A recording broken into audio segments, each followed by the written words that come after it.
काफी विस्तार से अभी खालिद साहब ने बातों को रखा है और साझे रखे हैं। जनतंत्र का तकाजा है कि अपने हर नागरिक में अगर जरा सा भी कोई संशय है तो उसको दूर किया जाए और उनका विश्वास जीता जाए। यह विश्वास का संकट आखिर पैदा क्यों होता है? और विश्वास का संकट जाहिर सी बात है कि जो अपने आप को कमजोर समझता है या जनतंत्र में जो अपने आप को अल्पसंख्यक समझता है, उसमें विश्वास का संकट आ जाता है। तो उसका विश्वास तो बरकरार रहना चाहिए। हमारे साथ इस समय जुड़ गए हैं किरण बिस्सा जी। हम चाहेंगे कि पहले किरण बिस्सा जी की। हाँ, तो जैसे ये डिस्पैरिटी की बात चल रही है, साउथ में तो इसके ऊपर बहुत बहुत चर्चा चल रही है। पिछले लोकसभा के इलेक्शंस हुए तब भी ये एक मुद्दा था सदर्न स्टेट्स में। वैसे वोट्स को कितना प्रभावित किया वो दूसरा मामला है, लेकिन पहला चीज है ये डिलिमिटेशन जो आने वाला है उसके चलते जो साउथ इंडियन स्टेट्स का वॉइस जो है पार्लियामेंट में वो कम हो जाएगा। ये बहुत ही एंजाइटी और ये पैदा कर रही है यहाँ पे, क्योंकि अभी के दिन में भी साउथ इंडिया के स्टेट्स ये महसूस करते हैं कि जो योगदान वो चाहिए इकोनॉमी के तरफ से, यानी कि जीडीपी में कितना शेयर है साउथ इंडियन स्टेट्स का अगर देखें तो 30% से ज्यादा सिर्फ 5 राज्य जो है आंध्र प्रदेश, तेलंगाना, कर्नाटका, केरला और तमिलनाडु को अगर लेंगे तो 30% से ज्यादा जीडीपी में उनका शेयर है। और इंडियन बजट का इनकम जो है उसमें यहाँ का जो इनकम टैक्स हो या किसी दूसरे तरह का टैक्स हो, जीएसटी हो, ये सब अगर देखें तो भी इनका कंट्रीब्यूशन बहुत ज्यादा है, लेकिन जितने पैसे या जितने सपोर्ट उनको सेंटर से मिलती है उसके तुलना में बहुत कम दिखाई देता है। तो ऑफिशियल आंकड़े भी ये दिखाते हैं कि 1 रुपए जो साउथ इंडियन स्टेट से जाता है उसमें से सिर्फ 35 पैसे यानी कि 35% ही वापस सेंटर से एलोकेशन के रूप में आता है। तमिलनाडु जैसे राज्य में तो ये सिर्फ 26 पैसे है, तेलंगाना में 40 पैसे हैं, यानी कि 40% ही वापस आता है सेंटर के तरफ से किसी भी स्कीम के अंदर एलोकेशन के रूप में। ये 14th फाइनेंस कमीशन के होने के बाद भी ये इतना कम है, जबकि ये सेंटर कहता है कि 14th फाइनेंस कमीशन के बाद स्टेट्स को डिवोल्यूशन ऑफ फाइनेंस ज्यादा हुआ है, उसके बावजूद भी ये स्थिति है। लेकिन कंपैरिजन के तौर पे अगर यूपी का देखें तो 1 रुपए जो यूपी के तरफ से सेंटर के पूल में जाता है इनकम में, 2 रुपए से ज्यादा यूपी को सेंटर के तरफ से मिलता है।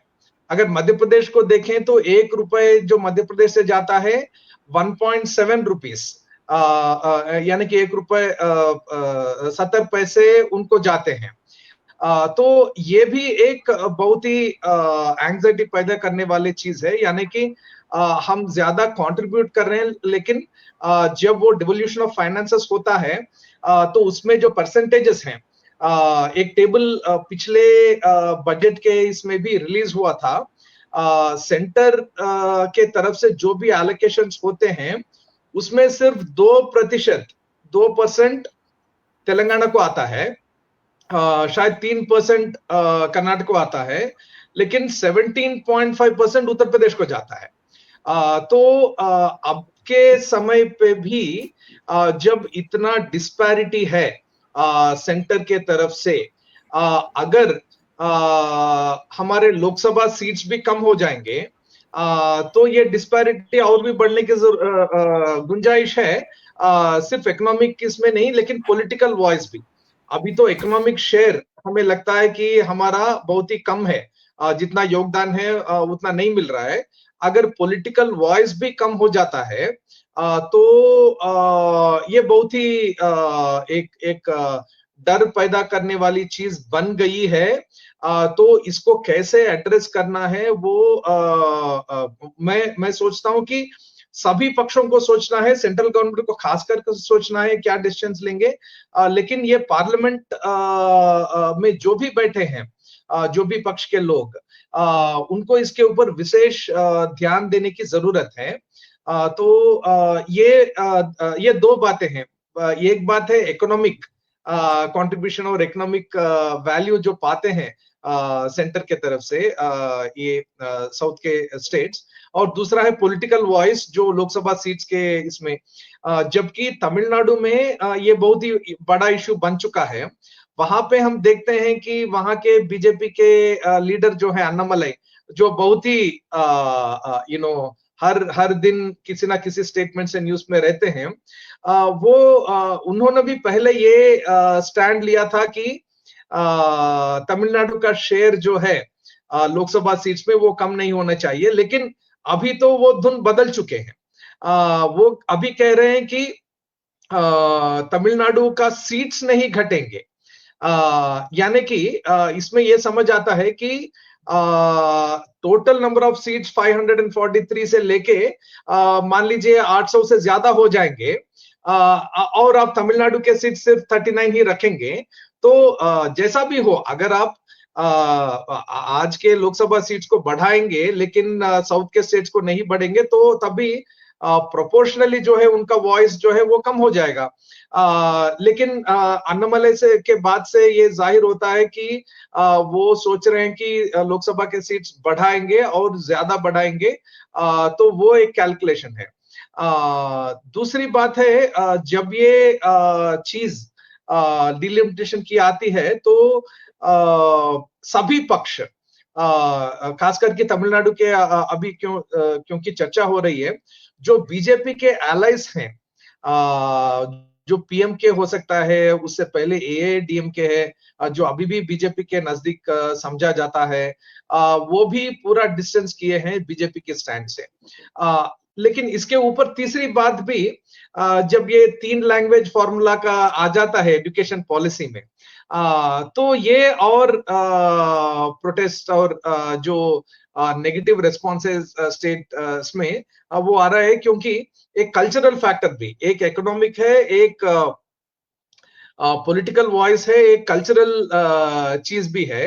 तो इसमें वैसे थियोरेटिकली देखें तो ज्यादा लैंग्वेजेस बच्चे पढ़ें तो अच्छा है, लेकिन प्रैक्टिकली जब हम देखते हैं तो अभी तो सेंट्रल स्कूल्स में हिंदी तो कंपलसरी लैंग्वेज जैसा बन गया है साउथ के स्टेट्स में भी। अगर वही नेशनल एजुकेशन पॉलिसी आप स्टेट्स के ऊपर भी लाएंगे तो जनरली ये समझा जाता है कि हिंदी कंपलसरी हो जाएगी, क्योंकि मान लीजिए तेलंगाना में या आंध्र प्रदेश में या तमिलनाडु में कोई स्कूल है, 3 लैंग्वेज पॉलिसी अगर कंपलसरी कर दिए तो उनको फ्रेंच के ट्यूटर्स या गुजराती के ट्यूटर्स तो नहीं मिलेंगे टीचर्स। तो बाय डिफॉल्ट जो थर्ड लैंग्वेज है वो हिंदी बन के आएगी।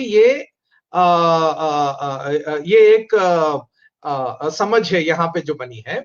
और इसके साथ एक और चीज में मैं जोड़ता हूं जो पहले भी आई थिंक वक्ता कह चुके हैं, कि जो फेडरलिज्म की बात जब हम देखते हैं तो पॉलिसीज बनाने में भी स्टेट्स को कितने वॉइस है कि नहीं, वो भी एक बड़ा मुद्दा बन चुका है।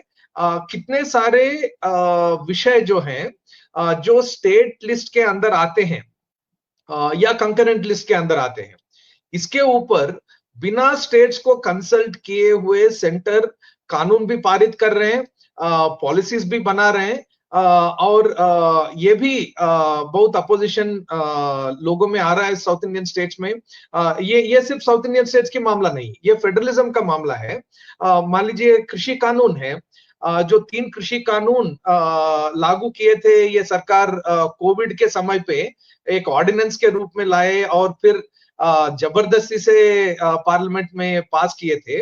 उसमें भी एक बहुत ही बड़ा ऑप्शन का रीजन ये था कि जबकि कृषि और कृषि उत्पादकों का मार्केटिंग दोनों स्टेट के विषय हैं, उसके ऊपर पूरा स्टेट का कंट्रोल या स्टेट का जो रेगुलेशन होता है, नियंत्रण होता है, उसको राज्यों के हाथ से लेके पूरा सेंट्रल गवर्नमेंट के हाथ में जब ले जाने की कोशिश होती है, तो ये पूरा स्टेट का जो पावर है, स्टेट्स के जो अधिकार हैं, उसको खत्म करने वाली बात है।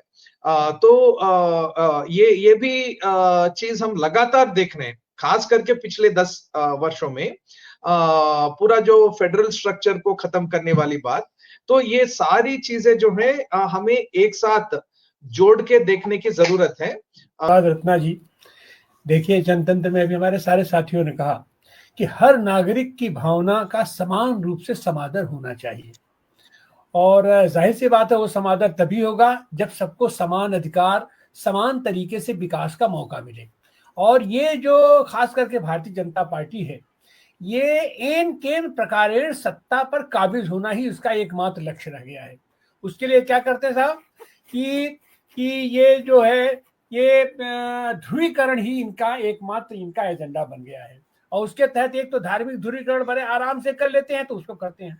और चूंकि साउथ में इनकी दाल नहीं गल रही है, इसलिए हम तो बनारस के हैं और हमारे बनारस से का ये प्रतिनिधित्व करते हैं मोदी जी, और बनारस को इन्होंने एक सांप्रदायिकता की पूरी धुरी बनाने की कोशिश की। साउथ इंडिया से भी हमको याद है, इस बीच साउथ इंडिया से ये लोगों को की धार्मिक भावनाओं को कुरेद करके बनारस पे ला करके उनका संगम, तमिल संगम, तेलुगु संगम और क्या क्या करके इन्होंने बनाने की कोशिश की। लेकिन वो सब दाल यहाँ गल नहीं पा रही है, क्योंकि वहां पर कुछ लोग वैज्ञानिक तर्क वाले लोग हैं, तर्कशील लोग हैं, और वो तर्क करते हैं किसी भी चीज पर। वो आंख मूंद करके किसी गंदे नाले में नहीं कूदते हैं, वो आंख मूंद करके घंटा घड़ियाल नहीं बजाते हैं। तो ये जो तरह तरह का प्रयोग करके उन चीजों को देखते हैं, और उनमें इनका प्रयोग यह भी होता रहता है कि आखिर हमारी जाल में किस तरीके से इनको फंसाया जाए। और जो नहीं फंसता है तो हम तो ये पूरा देश उसका गवाह है कि कभी ईडी हुआ, कभी सीबीआई हुआ, कभी अपराध हुआ, कभी कुछ करके अपना धार्मिक भावनाओं का कुरित करते हैं। तो अब उसमें इन लोगों ने यह एक नायाब चाल चला है कि देश की जनसंख्या का अपना परिसीमन कर दिया जाए। और अभी जैसे ये देखा गया कि ये निर्वाचन आयोग इन्होंने अपने तरीके से बना लिया। अब निर्वाचन आयोग को जैसे चाहते वैसे हैंडल कराते हैं। अभी जो चीजें निकल के आई हैं कि 40 लाख वोटर ऐसे हैं जो कि समान रूप से उत्तर प्रदेश में भी हैं, वोट देते हैं, हरियाणा में भी वोट देते हैं, महाराष्ट्र में भी वोट देते हैं, और दिल्ली में भी उन्होंने वोट दे दिया, और आने वाले दिनों में बंगाल में भी वही वोट देने वाले हैं। तो ये जो मैंने अस्तर दर अस्तर जो इनकी चीजें पकड़ी जा रही हैं, इस सबसे निजात ये बार बार ढूंढते रहते हैं, प्रयोग अपना ढूंढते रहते हैं। और उसी प्रयोग का इनका यह भी है, अपना हथकंडा है कि किस तरीके से जहां इनकी दाल नहीं गल पा रही है, जहां ये मजबूत नहीं हो पा रहे हैं, या जहां ध्रुवीकरण नहीं कर पा रहे हैं, उसको भी एक टूल बना करके वह भी ध्रुवीकरण का माध्यम में बना रहे हैं। उत्तर और दक्षिण के बीच में ये कहीं न कहीं लड़ाई ये खड़ा करना चाहते हैं, और उत्तर भारतीयों के बीच में ये अपने आप को हीरो साबित करना चाहते हैं, जैसे हिंदुओं के बीच में अपना हीरो साबित करते हैं कि हम तो अल्पसंख्यकों को अपना दबा देते हैं, और ये तो औरंगजेब की औलाद है, और क्या क्या करते हैं। तो उसी तरीके से इनकी यह भी प्लानिंग है कि हम उत्तर भारतीयों में अपने आप को सुपर बॉस करके इंपोज करें कि देखो, दक्षिण भारत को तो हमने औकात में ला दिया, हम उनको पैसा नहीं देते हैं, और उनका सब ला करके अपने यहाँ करते हैं। और उसी के चलते राजनीतिक सत्ता प्राप्ति के लिए तो जाहिर सी बात है कि प्रत्यक्ष चाहिए, राजनीतिक प्रत्यक्ष चाहिए। तो वो उनका किस तरीके से राजनीतिक प्रतिनिधित्व घटे, इसके लिए उनका यह प्रयास है। और यह जो वर्तमान में ये जो निर्वाचन आयोग इन्होंने बनाया है, उसका पर्पज यही है कि हर दृष्टि से जैसे भी हो, वो भारतीय जनता पार्टी को कैसे पुष्पित पल्लवित कर सकता है, कैसे मजबूत कर सकता है, केवल ये वही वो बार बार सोचते हैं। और परिणाम ये होगा इनका कि जनसंख्या का तो ये आकलन कराएंगे नहीं, गणना कराएंगे नहीं, तो मनमानी तरीके से ये वहां ये परिसीमन हुआ, वो परिसीमन हुआ करके, और बढ़ाने के नाम पर अपना कहेंगे नहीं, अपना किसी की संख्या तो नहीं बढ़ रही है। लेकिन जब हमारे संसद सदस्यों की संख्या बढ़ जाएगी, तो जाहिर सी बात है कि हर प्रदेश का भी उसी के अनुपात में उनका ये जनसंख्या को लेकर के, तो एक समानुपातिक वृद्धि, ये बढ़ोतरी होनी चाहिए। लेकिन इनका प्रयास यही है कि उस अंधेरे में रख करके, लोगों को अंधेरे में रख करके, और वो अपने तरीके से, मनमानी तरीके से उनका परिसीमन किया जाए, और दक्षिण के राज्यों का राजनीतिक प्रतिनिधित्व कम कर दिया जाए, उत्तर के राज्यों का राजनीतिक प्रतिनिधित्व ज्यादा किया जाए, और ये अंदर तरीके से अपने कार्यकर्ताओं के माध्यम से जो इनकी एक ये जो उनकी टीम है, अपना कहेंगे कि देखो हमने तो औकात में ला दिया अपना दक्षिण भारत को, और हमने अपना वर्चस्व अपना कर दिया। तो यह भी एक इनके पोलराइजेशन के लिए, ध्रुवीकरण के लिए, यह भी एक अपना वो माध्यम चुनना चाहते हैं, जबकि ऐसा नहीं होना चाहिए। हर आदमी का, हर बौद्धिक आदमी का, हर तर्कशील आदमी का यह कर्तव्य बनता है नागरिक का, कि हमारे हर नागरिक का समान रूप से उसको विकास होने का, उसका राजनीतिक प्रतिनिधित्व, सामाजिक प्रतिनिधित्व, आर्थिक प्रतिनिधित्व की व्यवस्था किया जाए, उसकी पुख्ता व्यवस्था किया जाए। जी सर। अभी जो ये सेमिनार आप कर रहा है, ये बहुत अच्छा बात है कि नॉर्थ से इनिशिएटिव लिया है। अगर ऐसा इनिशिएटिव साउथ से लिया गया तो अच्छा नहीं होता। ये नॉर्थ से ही इनिशिएटिव होना चाहिए, ज्यादा से ज्यादा हर एक राज्य में, नॉर्थ में ऐसा ही डिस्कशन बहुत ज्यादा होना चाहिए कि भारत देश को अखंडता जो होता है, इंटीग्रेशन जो होता है, उसके लिए पूरा हिंदी राज्य में और नॉर्दर्न राज्य में ये सोच होना चाहिए कि हम सबको मिलके जाना पड़ेगा। ये सिर्फ साउथ का बात नहीं है, आज साउथ का बात है। ये प्रिंसिपल ऑफ एक्सक्लूजन है, ये प्रिंसिपल ऑफ एक्सक्लूजन है। माने आज साउथ एक्सक्लूड हो जाएगा, बाद में नॉर्थ ईस्ट भी एक्सक्लूड हो जाएगा, कश्मीर भी एक्सक्लूड हो जाएगा, पंजाब भी एक्सक्लूड हो जाएगा। तो हिंदी अभी तक बहुत गर्व वाली सब कुछ को एक्सक्लूड करके कर दिया। हिंदी बेल्ट में बहुत सारा भाषा को एक्सक्लूड हो गया अभी तक। तो ये एक्सक्लूजन का बात चल रहा है। ये जो हमारा हिंदू मुस्लिम का जो एक्सक्लूजन चल रहा है, ऐसा भी हिंदू और भाषा का एक्सक्लूजन भी अभी चालू है। तो ये सिर्फ साउथ इंडिया का बात नहीं है, ये पूरा देश का बात है। आप ये समझ लिए, इसलिए आप ये वेबिनार कर रहा है, ये सेमिनार कर रहा है, ये बहुत अच्छा बात है पहले से पहले। और दूसरा बात मैं ये बोल रहा हूँ, मैंने किरण को बोल दिया कि ये सिर्फ पैसा का बात नहीं है। जरूर पैसा का बात भी सबका मन में है, मगर देखो हम अमीर है, मेरे नेबर गरीब है, तो उनका बाल बच्चा स्कूल नहीं जाते तो वो क्या बढ़ेगा, उससे हमको खतरा होगा। अगर मेरे नेबरहुड डेवलप नहीं हो तो उससे मेरा खतरा होगा। इसीलिए साउथ का पैसा से नॉर्थ में डेवलप होने से बहुत अच्छा बात है, हमारे लिए होना ही चाहिए। जब यूएसएसआर था, रशिया का पैसा से बहुत रिपब्लिक्स डेवलप हुआ था, भारत को भी पैसा मिला था डेवलपमेंट के लिए। तो साउथ डेवलप है, उसका पैसा से नॉर्थ में डेवलप करने से बहुत अच्छा बात है। मगर हमारा सेंट्रल गवर्नमेंट ऐसा है, ये पैसा लेके उधर क्या कर रहा है, कम्युनलिज्म कर रहा है। साउथ से सेक्युलर पैसा लेके नॉर्थ में वो कम्युनलिज्म कर रहा है। बात ऐसी, ये बात बहुत बुरा बात है। हम भी चाहता है कि बिहार बीमारू राज्य जो है, वो बीमारू राज्य पूरा डेवलप होना चाहिए। बिहार बोलो, उत्तर प्रदेश बोलो, राजस्थान बोलो, मध्य प्रदेश बोलो, ये डेवलप होना चाहिए। मगर ये लोग ये नहीं कर रहा है। इसीलिए जो हमारा सेंट्रल गवर्नमेंट का सांप्रदायवाद क्या बोलते हैं उनको, कम्युनलिज्म हम बोलते हैं अंग्रेजी में, ये बहुत प्रॉब्लम का बात है। ये प्रॉब्लम का खिलाफ सब लोगों को लड़ना है। और जो अभी ये फेडरलिज्म बात भी इससे जुड़ा हुआ, इसीलिए अगर देखिए फेडरल राइट्स ज्यादा बढ़ के चलने से,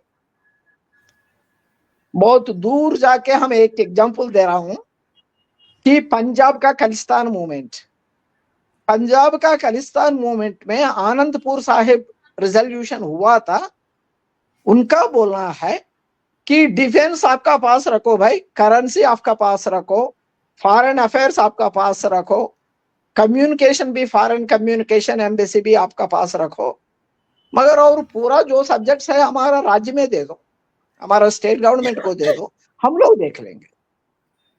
पूरा पूरा हमारा गांव में क्या होना है दिल्ली में क्यों आप तय कर रहे हैं? गांव में हर एक पेजेंट को कुछ हेल्प देना प्राइम मिनिस्टर का प्रोग्राम से क्यों आना है? वो पैसा हमारा राज्य गवर्नमेंट को दे दो, हम करेंगे ना, तुमको क्यों करना है? एक सिलेंडर उधर से भेजेगा, 6,000 उधर से भेजेगा, ये क्या बात है? इसीलिए फेडरलिज्म से जुड़ा हुआ है ये बात। ये हमारा फेडरलिज्म ज्यादा होना चाहिए आगे बढ़ के, मगर बीजेपी का हाथ में हमारा फेडरलिज्म को नुकसान हो गया। ये नुकसान सिर्फ साउथ का नहीं है, ये नुकसान नॉर्थ को भी है। क्योंकि एक बार आप बिहार देख लीजिए, बिहार का राज्य में ज्यादा पावर है तो लोग बिहार मुख्यमंत्री को गला पकड़ेगा, उनका काम करवा लेगा। अगर राज्य में पावर नहीं है, पूरा पावर सेंटर में है, तो बिहार का मुख्यमंत्री प्राइम मिनिस्टर का पांव पकड़ के बैठा है उधर। इसीलिए बिहार लोगों को इससे क्या आएगा? बिहार लोगों को नुकसान है। अगर फेडरलिज्म बढ़ने से बिहार लोगों को अच्छा होगा। इसीलिए ये सिर्फ पार्लियामेंट सीट का बांटना एक बात जरूर है, पैसा बांटना और एक बात जरूर है, मगर ये फेडरलिज्म का बात भी जरूर है कि हम लोग नॉर्थ इंडिया में, आप क्या बोलेगा? आपको तो कन्विंस करना पड़ेगा उत्तर प्रदेश पीपल को। आप सेक्युलर डेमोक्रेटिक कॉमरेड्स है, उत्तर प्रदेश पीपल को कन्विंस करना पड़ेगा, बिहार पीपल को कन्विंस करना पड़ेगा, महाराष्ट्र, मध्य प्रदेश, गुजरात, राजस्थान, हरियाणा। तो क्या बोलना है उन लोगों को? आप ये बोलेगा क्या कि देखो साउथ इंडिया वाला ज्यादा पैसा टैक्स बढ़ रहा है, उनको भी मिलना है, उनको नहीं कम करना है, उनको पॉलिटिकल पावर भी होना चाहिए। ये बोलने से नॉर्थ इंडिया में हमारा बात कोई नहीं सुनेगा। तो नॉर्थ इंडिया में हमको क्या बोलना है कि अभी ये गवर्नमेंट जो कुछ कर रहा है, ये पूरा फेडरलिज्म का खिलाफ में जा रहा है, ये पूरा आम आदमी का फंडामेंटल राइट्स का खिलाफ में जा रहा है। सो इसीलिए ये गवर्नमेंट को हम रोकना चाहिए। फेडरलिज्म एक डेमोक्रेटिक राइट है और पूरा देश में कितना राज है, हम सब लोग मिलके हमारा जो इंडिपेंडेंस को पाया है, वो इंडिपेंडेंस में 2 एग्रीमेंट हुआ है। एक एग्रीमेंट है पूरा भारत वर्ष में कितना आम लोग है, ये सबको समान सम्मति मिलेगा।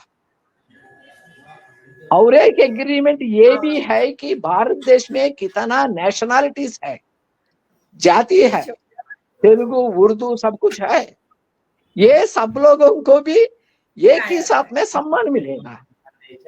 अगर ये एग्रीमेंट खतरे में पड़ गया तो ये सिर्फ साउथ से नहीं है, हमारा पंजाब भैया भी बाहर जाएगा। हमारा नॉर्थ ईस्ट बहुत सेंसिटिव है।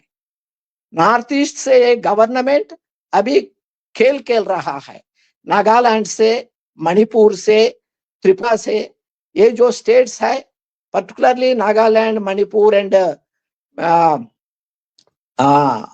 मिजोरम, ये जो एरियाज है, उसका बॉर्डर बर्मा है, चाइना है, सब कुछ है, तो बहुत सेंसिटिव है। अगर सेंट्रलिज्म इतना बढ़ गया कि सब लोग नुकसान पहुंच गया तो ये देश का खतरा हो जाएगा, सिक्योरिटी भी खतरा हो जाएगा। सो आप सब लोग जानता है ये देश का आजादी हुआ है हिंदू मुस्लिम का जुड़ाव से। अभी ये लोग हिंदू मुस्लिम को बांटना चाहते हैं तो ये देश का आजादी कहाँ जाएगा? फिर भी हम कॉलोनी बन जाएगा। अगर ये लोग हिंदी थोपने के लिए पूरा देश को डिसइंटीग्रेट कर लेगा। हमको ये बोलना है हिंदी बेल्ट में, अगर हम हिंदी थोपने के लिए कोशिश करने से वो लोग सह के नहीं बैठेगा। हिंदी लैंड से और जो ज्यादा है south India, north east India और कुछ जो इतना जगह है, ये पूरा हिंदी नहीं बोलता है, ये लोग खिलाफ हो जाएगा हिंदी बेल्ट में। हम ये बोलना चाहता हूं कि जब हमारा इंडिपेंडेंस मूवमेंट हुआ है, हिंदी लोगों नेहरू को, गांधी को, भगत सिंह को, नेताजी सुभाष चंद्र बोस को कितना प्यार करता है, इतना इतना से कम आंध्रा, तेलंगाना, तमिलनाडु, केरला पीपल कम प्यार नहीं करता है। हम भी गांधी को प्यार करता है, हम भी नेहरू को प्यार करता है, हम भी भगत सिंह को प्यार करता है। अभी देखो मार्च 23 होगा, पूरा साउथ इंडिया में मार्च 23 ऑब्जर्व हो जाएगा। अक्टूबर 2 देखो पूरा साउथ में अक्टूबर 2, गांधी तो साउथ इंडिया का नहीं है, गुजराती है। नेहरू उत्तर प्रदेश वाला है, हिंदी वाला है। हम बहुत प्यार करते हैं भारत माने साउथ इंडिया में। तो जब आप हिंदी तोपने के लिए कोशिश करो, नेहरू का गवर्नमेंट का खिलाफ में भी मूवमेंट हो गया। अगर आप पूरा भारत के लिए सोचो, नेहरू को प्यार मिलेगा। इंदिरा को भी प्यार किया है साउथ इंडिया में। जब वो नॉर्थ इंडिया में उसका सपोर्ट नहीं मिला तो साउथ इंडिया में इसको सपोर्ट मिला था। सो बात यह है कि देश को यूनाइटेड रखना वो हिंदी बेल्ट का असली बात है। हम उनको वो समझना है, हम साथ में जाना है, इंडिया को यूनाइट में रहना है। ये साउथ इंडिया का बात नहीं है, ये देश रक्षा का बात है, ये देश इंटीग्रेशन का बात है। सबका साथ सबका विकास वो बोल रहा है तो उनका खिलाफ में वो कर रहा है। वो काम हमारा काम है, हम कर रहा है। बहुत शुक्रिया। आप जो हमारा संविधान है, संविधान में जो हमें प्रदत्त अधिकार हैं, और उसमें जो सबसे बड़ा अधिकार है कि हर नागरिक हमारे यहाँ समान है, उसके लिए कोई पार्शियलिटी नहीं होनी चाहिए, क्षेत्र के हिसाब से, जात के हिसाब से, धर्म के हिसाब से, अर्थ के हिसाब से, किसी भी तरीके की पार्शियलिटी। और इसको हमें प्रयास करना चाहिए, और इसी प्रयास का यह है कि हमें समान रूप से हमारा सामाजिक प्रतिनिधित्व भी हो, हमारा आर्थिक प्रतिनिधित्व भी हो, हमारा राजनीतिक प्रतिनिधित्व भी हो। और जो लोग दबे कुचले हैं उनको आप मदद पहुंचाइए, लेकिन उनको आप दूसरे लोगों को आप भयाक्रांत करके और उनको उनके भयाक्रांत को आधारित करके आप ध्रुवीकरण करके आप राजनीतिक सत्ता प्राप्त कर लें, और राजनीतिक सत्ता प्राप्त करके उसकी धौंस के बल पे हम किसी को दबाना चाहें, हम किसी से जबरदस्ती करना चाहें, जोर जबरदस्ती करना चाहें, अपनी बात को थोपना चाहें, तो ये बात तो गलत है। और ये बात जो बात गलत है